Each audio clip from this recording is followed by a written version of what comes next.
Yield 2 minutes to the gentleman from Michigan, Mr. Bishop. The gentleman is recognized for 2 minutes.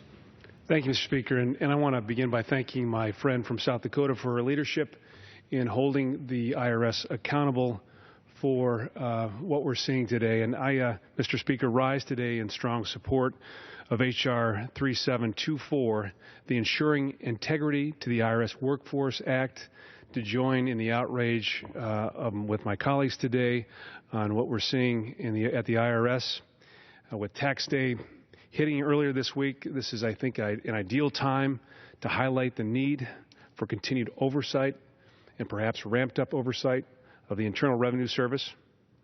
Last February, the Treasury Inspector General for Tax Administration reported the IRS had a tendency to rehire former employees with serious misconduct and performance issues.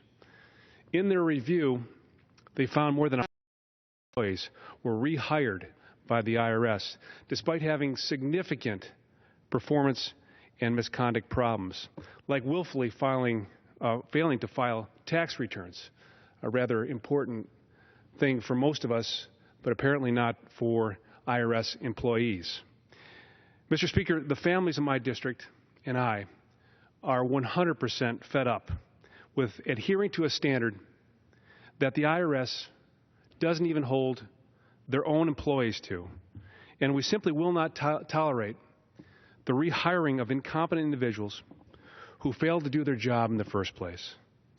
It's time to put a leash on the IRS and to prevent taxpayers from further double standards and further abuse. I strongly urge my colleagues to join me in voting for H.R. 3724. Again, I thank my colleague from South Dakota for her excellent leadership on this, and look forward to open debate and voting on this matter as soon as possible. Thank you, and I yield back the balance of my time. Gentleman yields.